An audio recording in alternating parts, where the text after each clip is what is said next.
गोफनगुंडा सतीश सातोनकर लिखित मराठवाडा मुक्तीसंग्रामाची गाथा आणि शिवसेनेच्या जन्माची कथा. प्रकाशक the Deccan lion publishers, Parbhani. अभिवाचक नरेश गुंड. ऐकूयात गोफनगुंडा. कैलासवासी पिराजी रामराव कांबळे उर्फ पिराजी वाघ्या साधारणतः 800 वर्ष सुलतानशाहीचे निजामी राजवट आमच्या मानगुटावर भूतासारखी बसून राहिली. राजे महाराजे नवाब यांच्या शिकारीचा प्रदेश हा मराठवाडाच की. आणि मग अनादी कालापासून जे घडत आलं ते असं: राजा हत्तीच्या अंबारीतच बसून दुर्बिणीतून वाघ आणि सिंहाचे दर्शन करायचे. वाघ या हिंस्त्र श्वापदांच्या टोळींना हाकत आणणाऱ्यांना निजामी भाषेत हक्कारे म्हणत. हे हक्कारे गावागावातील धाडसी व काळीज नसलेले बलवान महाबली, बहुतांश मागासवर्गीय आणि आदिवासी असायचे. जुन्या परभणी जिल्ह्यातील कळमनुरी, सेनगाव, औंढा, जिंतूर, पालम आणि गंगाखेड या भागामध्ये 1990 पर्यंत शिवसेना शाखा उद्घाटनांच्या निमित्ताने फिरत असताना गंगाखेड तालुक्यातील वाघदरीच्या जुन्या जंगल भागाचे रहिवासी पिराजी रामराव कांबळे या 6.5 फूट उंच, 90 वर्षाच्या, काटक व आमच्या दंडासारखे मनगट असलेल्या, वयाच्या 90तही हातभर लांब छाती असलेल्या एका महान योद्धाला मी डोळ्याने पाहिलं आहे. त्यांच्याशी बोललो आहे.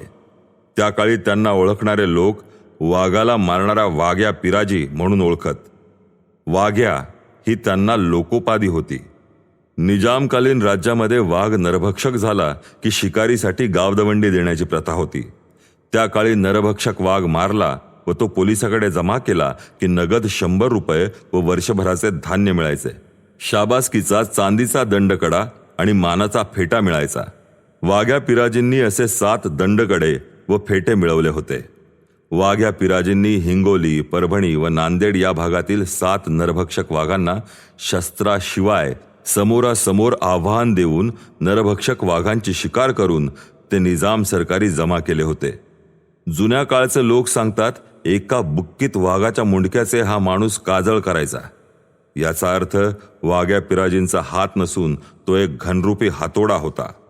तर रजाकारी अत्याचारी फौजेला हा माणूस एकटा सामोरे जायचा आणि गनिमी युद्धाच्या माध्यमातून या एकट्या पठ्ठ्याने धिप्पाड, मुजोर, अत्याचारी 125 रजाकारांना जिवंत मारल्याचे जुने स्वातंत्र्य सैनिक व ज्येष्ठ नागरिक त्यांच्याबद्दल सांगायचे. कोण होता हा वाघ्या पिराजी? आणि माणसांचे टोपण नाव वाघ्या म्हणून आमची उत्सुकता ताणल्या गेली. त्यांची भेट घेण्याचे भाग्य आम्हास प्राप्त झाले. कुठून आलात पोरांनो? बसा, बोला, असं म्हणत त्यांच्याजवळ असलेला गावरान गुळाचा खडा व त्यांच्या एक हाताने दिलेले शेंगदाणे किमान 400 ग्राम असावेत, तेवढाच गुळाचा खडा. खाता खाता बोलू. आम्ही त्यांना 7 नरभक्षक वाघांच्या शिकारीबद्दल माहिती विचारली असता त्यांनी अत्यंत नम्रपणे दिलेले उत्तर आजही माझ्यासाठी मार्गदर्शक आहे. बाबा, जगातला सगळ्यात हिंस्र प्राणी म्हणजे माणूस. त्याचा शत्रू म्हणजे त्याचा राग. तुम्ही रागापासून दूर राहिलात की लोभ तुमच्यापासून दूर राहतो. तुम्ही कोणाचा तिरस्कार करत नाहीत आणि तुम्ही कोणाचा तिरस्कार केला नाही की तुमचा कोणी शत्रू राहत नाही आणि मग तुम्ही आनंदी राहता. हा आनंद तुम्हाला उत्साह देतो आणि उत्साहाच्या पोटी बलाचा जन्म होतो. मग तो बौद्धिक असो की शारीरिक असो. बलाशिवाय मानवीय जीवन हीन दीन होऊन जाते. हीन दीन होऊन जगण्यापेक्षा मेलेले बरे. म्हणून रागावर नियंत्रण मिळवा आणि आपल्या आतल्या अपमानाला, रागाला, अहंकाराला नियंत्रित करून त्यावर विजय मिळवा. अपमानाला संयमाने शस्त्रामध्ये परावर्तित करा. मग पहा, अरे वाघच काय, ढाण्या वाघाला सुद्धा तुम्ही दोन्ही हातांनी चिरून टाकाल. म्या उर्दूतला दुसरी पासच आहे. मला तुमच्यासारखी तरुण मुलं भेटली की इतिहास सांगावासा वाटतो. मी अंगावर आलेल्या नरभक्षक वाघांच्या डोळ्यात बघायचो. कारण प्राणी असो की माणूस, दगाबाज असतात ते फक्त डोळेच. ज्यांना डोळ्यांची भाषा कळत नाही त्यांचे जगणे गुलामासारखे असते. मी आणि माझा मित्र गुलाब भिल दोघांनी मिळून मराठवाडा, बिदर, भालकी आणि तेलंगणामध्ये गाव दवंडीचा निरोप मिळाला की वाघ कुत्र्यावाणी ताणून मारली.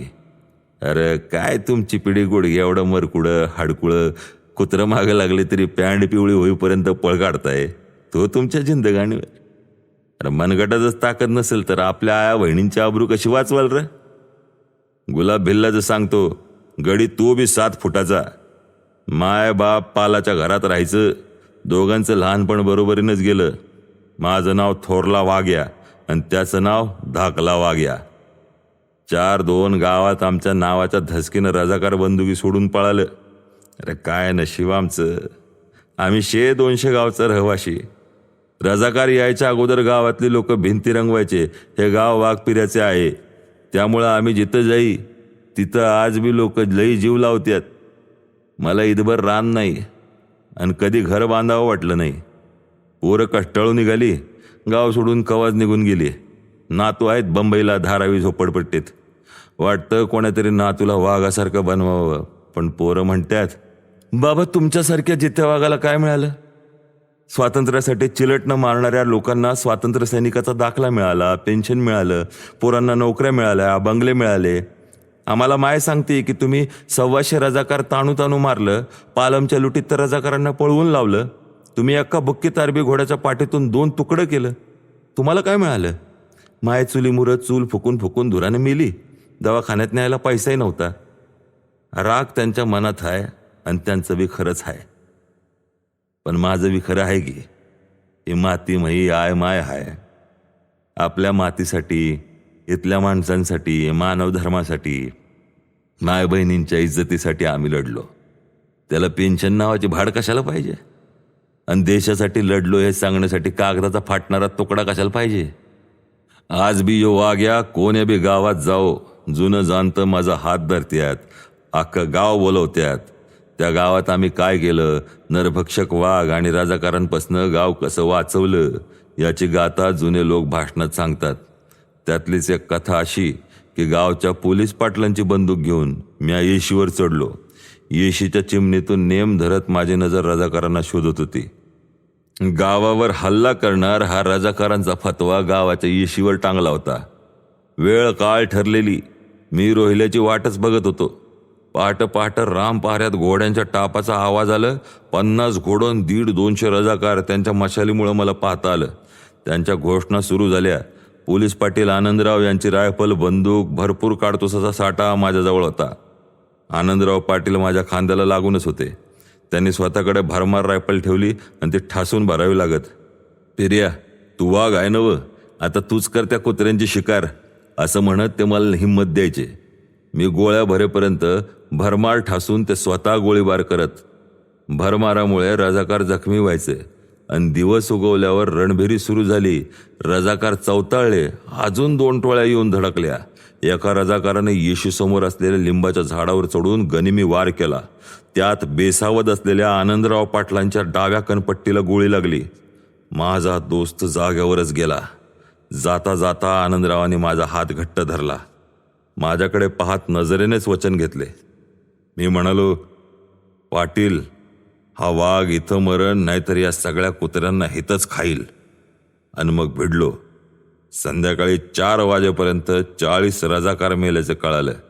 तिकडून त्यांचा टोळी प्रमुख शिवराळ भाषेमध्ये, वाघ्या, तेराच निशाना इतना पक्का है. तो आनंदराव पटेल का बचपन का दोस्त है. तेरी वजह से हमारे 40 मुजाहिदीन मर गए. तू अभी भी भाग जा, हम तुम्हें जाने देंगे, तुम्हें इनाम देंगे. निजाम सल्तनत में तुझे चीफ साहब बनाएंगे. तू यहाँ से चला जा, इस गांव को हम जहन्नम बनाएंगे. बाजूला पडलेल्या अजून 2 बंदुका होत्या.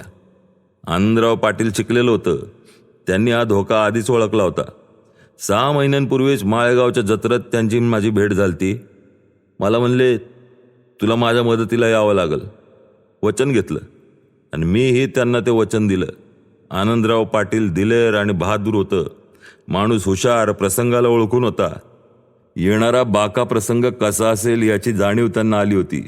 कारण गावोगाव बेचिराग करणं ही रजाकारी मोहीम तेलंगणा, मराठवाडा आणि कर्नाटकातील भालकी, बिदर, विजापूर या ठिकाणी पूर्ण निजामशाहीमध्ये निजामाला विरोध करणाऱ्याला खतम करणे चालू होते. त्यामुळे दारुगोळा भरपूर होता. लढत राहिलो. मी त्या रोहिल्याच्या आव्हानांना लाल चेला फायर करून गोळीनं उत्तर दिलं तेव्हा त्यांनी माझ्या दिशेने एकसारखा मशीनगनने फायर सुरू केला. संध्याकाळी 6च्या दरम्यान माझ्या डाव्या खांद्यात एक गोळी लागली. हे मला माझ्या शरीरातून वाहणाऱ्या गरम रक्तामुळं आणि ओल्या शर्टामुळं कळलं. मला गोळी लागल्याचं पाहताच गावातली गावकरी मंडळी घाबरली. वाघ्या, फायरिंग थांबव. मागच्या दरोजाने आपण तुला शहरात नेऊन गोळी काढू, नाहीतर रक्त जाऊन तुझा जीव जाईल. तेवढ्यात रजाकारांचा टोळी प्रमुख त्यानं ओरडून आपलं नाव सांगितलं. तो शपथ घेऊन सांगत होता, इस गांव में पेट में का बच्चा भी अब जिंदा नहीं रहेगा, क्योंकि तूने हमारे अब तक 75 जाबाज मुजाहिदों को मारा है. अब तुझे तो मरना ही होगा. रक्त गेल्यामुळे चक्कर येत होती. कुणीतरी मला चरवीवर पाणी आणून दिलं.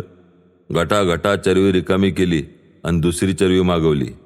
रामभाऊंनी घागरभर पाणी आणलं. डोक्यावरून पाणी टाकलं. आंघोळ केली. डाव्या खांद्यावरची गोळी गावातल्या एका तरुण पोरानं जंब्याच्या साहाय्यानं काढायचा प्रयत्न केला. गोळी काढता काढता खांद्याची मुख्य नसच फाटली. गोळी निघाली, पण रक्त वाहण्याची गती दुपटीनं वाढली. रजाकार टोळीचा प्रमुख हा कासिम रिझवीचा सख्खा पुतण्या होता.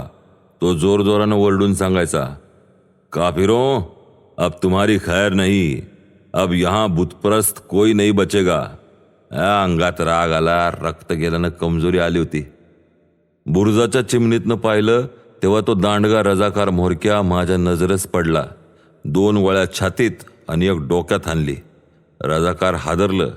भागो भागो असं म्हणू लागलं. मी चवताळलो होतो.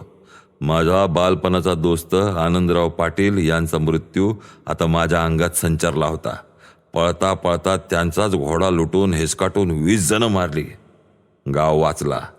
गावातील माझी माय बहिणी वाचली. गावात माघारी येस्तोर गाव अंधुक अंधुक दिसायला लागला. नजर कमजोर झाली. हात उचलणे अवघड वाटू लागलं. गावाच्या येशीपर्यंत पोचलो. गावकऱ्यांनी मला घोड्यावरून उतरवलं एवढंच कळालं. पुढं मला 3 दिवस कमी रक्तामुळे शुद्ध आली नाही. गावकऱ्यांनी मला मराठवाड्याच्या बाहेर सोलापूर जिल्ह्यातल्या बार्शी येथे दाखल करून इलाज केला. आता पोरं सांगतात त्या गावात असं काय घडलं अशी नोंद शासन दरबारी नाही. अरे आम्ही लढलो त्या माणसांसाठी, सत्यासाठी. आमच्यावर केलेल्या हल्ल्याचा आम्ही प्रतिकार केला. हल्ला कधीच केला नाही. आणि मग त्यांनी अंगातली शर्ट वजा बाराबंडी काढली. आणि मग मानेच्या बाजूलाच, डाव्या मानेच्या बाजूला वाघाने तोडलेल्या लटक्याचा खड्डा आम्हाला पाहावयास मिळाला. तर छाती आणि पोटावर वाघांची वाघनक्यांचे बोचकरे आजही दिसत होते. पोरांनो, मी काल बी वाघ होतो आणि आज बी वाघ आहे. शरीर साथ देव का न देव, मनाने मी मरताना सुद्धा वाघासारखंच मरण. जीवन आणि मृत्यू तुम्ही निवडायचा असतो. अरे ज्या गावामध्ये आम्ही नरभक्षक इनामी वाघ मारायचो त्या गावात बैलगाडी सजवून मारलेला वाघ टाकून आमची बैलगाडीतून मिरवणूक काढण्यात यायची. त्या अगोदर गावातल्या आया बहिणी दारादारावर थांबून आरत्या काढायच्या. अरे माझ्या वाघ्या, खरंच की र, तू या मायनं तुला काळीजच दिलं नाही म्हणत घरातल्या आज्या तोंडावर हात फिरवून माया करायच्या. वाघाशी झुंजल्यामुळं पार थकून गेलेलो असायचो. पण लोकांचं प्रेम आणि आमच्यासाठी तुटणारा जीव पाहून ऊर भरून यायचा. आणि मिरवणुकीच्या ढोल ताशांच्या वाजंत्रीमुळं थकवा कवाच पळून जायचा. आज बी ते चित्र माया डोळ्यासमोरून चाललंय. अरे लोकांच्या हृदयावर राज्य करणं लय अवघड असतंय. लोकांनी आपल्यावर जीव लावावा म्हणून आपण 100दा जीव देण्याची तयारी ठेवावी लागते. हा मायनं लेकराला दिलेला केवढा मोठा पुरस्कार होता हे कोणाला सांगू. समाज लयच बदललाय ना. माणसं माणसालाच खायला निघतील असा काळ येईल असं मला कधी वाटलं नव्हतं. आयुष्यभर लोकांची ढाल झालो, पण बोटावर मोजण्या इतकी चांगली माणसं आज बी येतात भेटायला. आता मला नवी पिढी वाघोबा म्हणते. मोजकीच पोरं येतात. बापदादांनी तुमचा बहादुरीचा इतिहास आणि उपकार सांगितला असं म्हणतात. हळूच पायावर डोकं ठेवून निघून जातात. मी नेहमी म्हणतो, पायावर डोकं ठेवण्यापेक्षा स्वतःच्या पायावर उभं राहा आणि डोकं ठिकाणावर ठेवा. तुम्ही वाघ्यापेक्षा लय मोठं व्हाल. असो, आमचं गुलाबी म्हणजे धाकट्या वाघ्या जाऊन 20 वर्ष झाली. त्याची पोरं कधी मध्ये भेटतात. ती असंच माझ्या पोरावानीच बोलतात. एक वाईट वाटतं, स्वातंत्र्य सैनिक म्हणून आम्हाला जनमान्यता मिळाली, परंतु शासनाने त्याची ओळख ठेवली नाही आणि त्याची पर्वा नाही कुणाला. भीक मागणं आपल्या रक्तात नाही. मी ढाण्या वाघ आहे. कुत्र्यांच्या तथाकथित दरबारात जाऊन भीक कसा मागू आणि मागितला न्याय मिळतो असं वाटतं का तुला? अरे येड्या, जिंतूर तालुक्यातील केहाळ या गावात 139 लोकांनी रजाकारांचा सशस्त्र प्रतिकार रूपी घनघोर लढा दिला अशी नोंद जिंतूर पोलीस ठाण्यात आहे. त्यावर स्वातंत्र्य सैनिक म्हणून मान्यता मिळावी यासाठी सर्व साक्षी पुरावे कागदोपत्री दाखल करूनही त्या बहादर वंजारी महायोद्ध्यांना न्याय मिळाला नाही. त्यांना स्वातंत्र्य सैनिक म्हणून मान्यता मिळाली नाही. तशीच अवस्था हाटकर आणि धनगर समाजाची. अशिक्षित व अज्ञान यामुळे लढणारे योद्धे बाजूला राहिले आणि ज्यांची करंगळी कापली नाही अशी लोक लग्गे लावून मोठ्या प्रमाणावर देशभक्त झाले. तिथं माझ्यासारख्या उपेक्षिताचं रडगारानं कोण ऐकणार? त्यामुळे त्या भिकार चोटांकडे मागायला गेलो नाही. पुढे निजामशाहीतील हक्कारांच्या इतिहासांची उजळणीच वाघ्या पिराजींनी शिकवली. अलिखित इतिहास किती कडवट कटू असतो. आपण त्याला कागदावर घेत नाही, त्याला मान्यता देत नाही. म्हणूनच कदाचित आम्ही 1000 वर्ष गुलाम होतो. स्वकीयांचा तिरस्कार, त्यांच्या कर्तृत्वांचा तिरस्कार याचा सच्चा इतिहास पुसणे म्हणजे आत्महत्या आहे असे आम्ही मानतो. कारण बहादुरी आणि मर्दुमकीचा इतिहास नवीन उज्ज्वल इतिहासाला जन्म देत असतो. नवीन इतिहास भूगोल सुरक्षित ठेवीत असतो. बहादूर, महाबली, धाडसी, निडर योद्ध्यांच्या किती कुशलतेने निजामशाहीने मूळ भारतीयांना, मूळ निवासी भारतीयांच्या कर्तृत्वाला हक्काऱ्याचे नाव दिले. आणि हेच महान योद्ध्यांचे वंशज निजामशाहीच्या गुलामीमध्ये तर भारतातील मुघलशाहीमध्ये याच इतिहासाची पुनरावृत्ती झाल्याचे स्पष्ट दिसते. आत्ता आपण ऐकलत सतीश सातोनकर लिखित द डेक्कन लॉयन पब्लिशर्स प्रकाशित नरेश गुंड यांच्या आवाजात